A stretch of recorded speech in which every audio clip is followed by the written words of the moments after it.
La grosse bête de Monsieur Racine.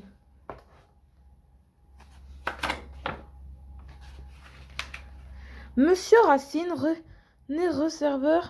réserveur de contributions directes en retraite, vivait paisiblement dans une villa retirée. Il était heureux à sa façon. Allons venait les pieds à l'aise, surveillait les oiseaux et les nuages et bricolait dans son petit jardin. Dans ce jardin poussait un poirier dont Monsieur Racine était très fier. Il portait des fruits d'un parfum et d'un goût extraordinaire.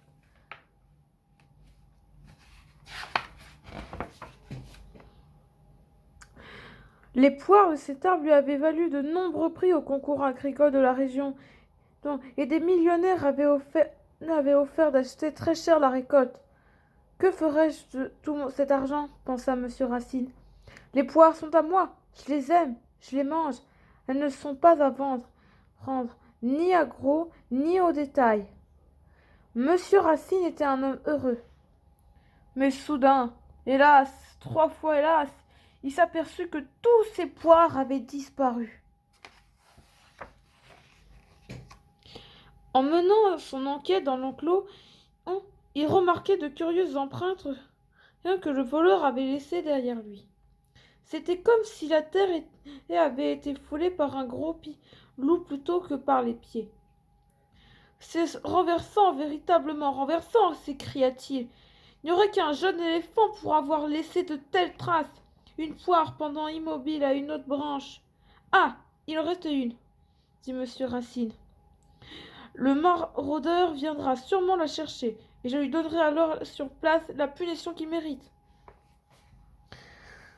Il alla chercher du fil, en attacha un bout à la poire et l'autre à la sonnette qui pendait à l'entrée de la villa. Puis il passa son vieil uniforme de cavalier et se sangla dans la cuirasse luisante. Face à la porte ouverte, il attendit tout le jour, son sabre sous la main, prêt à servir. Les heures s'écoulèrent, et Monsieur Racine s'endormit. Le soir tomba, lorsque soudain la sonnette se mit à tinter timidement. Notre justicier se leva d'un bout et saisit son arbre. Oh, sapristi! Là, dans le crépuscule, se tenait une bête qui était bien la chose la plus étrange que Monsieur Racine ait jamais vue. C'était à peu près de la taille d'un jeune veau. De loin, on eût dit un tas de vieilles couvertures. De longues oreilles flaques pendant comme des chaussettes. Des deux côtés d'une tête, on ne voyait pas les yeux. Une crinière hirsute couronnait un museau tombant. Les pieds ressemblaient à des songes, et les genoux flottaient dans une peau trop large. Ça ne faisait aucun bruit. La colère de Monsieur Racine fit place à la curiosité. Ça ne paraît pas bien dangereux, murmura-t-il en sortant de sa maison. La bête ne bougeait pas et semblait même disposée à faire connaissance. Monsieur Racine sortit un macaron de sa poche et le piqua à la pointe de son arbre, le présenta à la bête. L'offre amicale fut acceptée. Quelque gentillesse de ce genre et on pourrait l'apprivoiser, pensa Monsieur Racine. Il alla dans sa cuisine, s'y rapporta un morceau de tarte aux pommes, du saucisson, du pâté et une bouteille de vin rouge. Et l'homme et la bête pique-niquèrent cordialement sous le poirier. Il faisait nuit, quand l'animal se leva pour partir. Bonne nuit, douce chose, dit Monsieur Racine en embrassant sur les 2 joues son visiteur. Revenez demain, nous passerons tous deux d'agréables moments.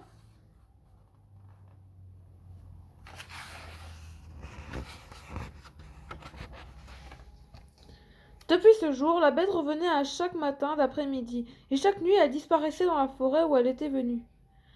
Elle était surtout friande de biscuits, de chocolat et de crème glacée. Monsieur Racine désirait tellement plaire à son invité qu'il fit installer à grands frais un congélateur pour conserver les énormes packs de glace qu'on lui livrait de la ville. Les jours de pluie, il se contentait à rester à l'abri.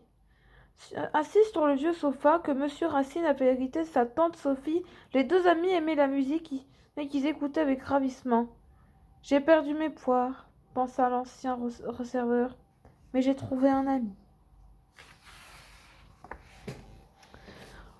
Les jours de beau temps, quand l'été des routes le permettait, il chargea la bête dans une remorque accrochée à son tricycle à moteur et il démarra à une vitesse vertigineuse.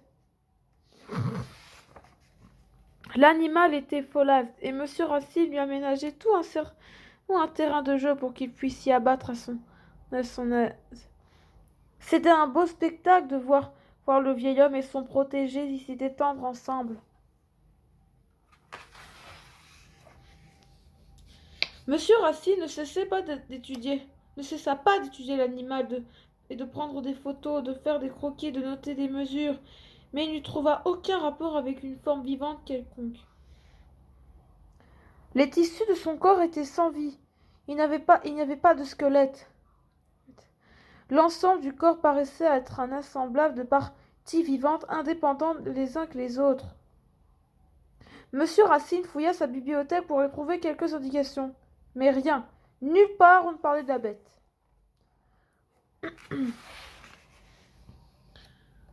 Monsieur Racine décida donc d'écrire à l'Académie des sciences de Paris. Il joignit à sa lettre une étude détaillée sur le comportement de l'animal ainsi qu'un choix de photographier. La réponse ne se fit pas attendre. La découverte de Monsieur Racine avait fait sensation parmi les académiciens et on l'invitait à venir la présenter à Paris.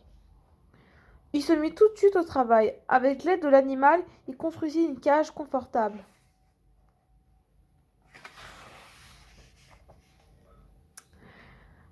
Elle fut transportée à la gare la plus proche aux frais de l'État.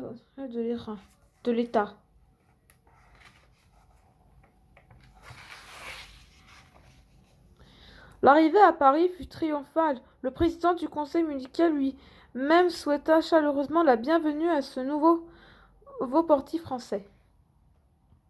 Des musiciens militaires escortaient nos amis jusqu'à leur hôtel. Partout se trouvaient des reporters et des photographes.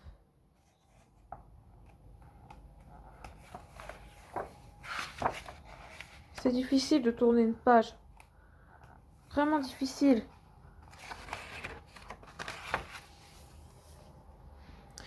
Des propriétaires de cirque, des directeurs de zoos et de riches amateurs offrirent des fortunes à Monsieur Racine pour son animal merveilleux. Que ferai-je de tout cet argent répéta-t-il. Les bêtes est mon ami et ne vend pas ses amis.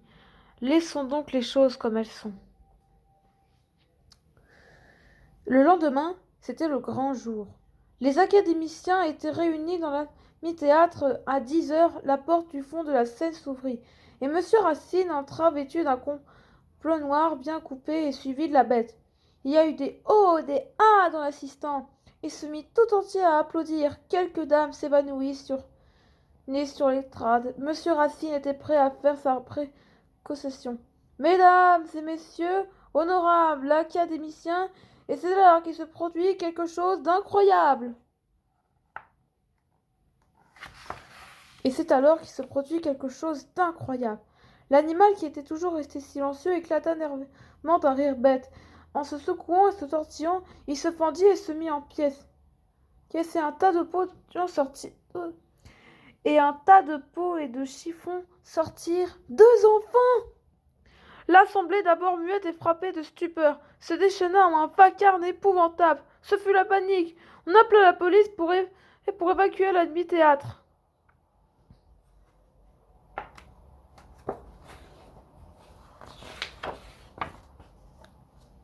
Quand la nouvelle se répandit parmi la foule des curieux qui attendaient dehors, une bagarre s'engagea.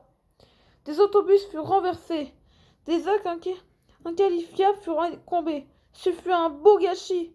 On en parle encore.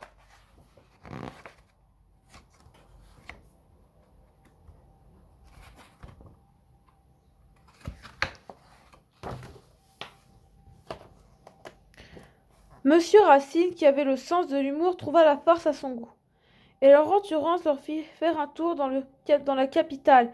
Puis rentrèrent tous à la maison, et les enfants furent rendus à leurs parents, de braves paysans qui habitaient de l'autre côté de la forêt. L'année suivante, Monsieur Racine eut une nouvelle récolte de poires qu'il fut tout heureux de partager avec ses 2 jeunes amis.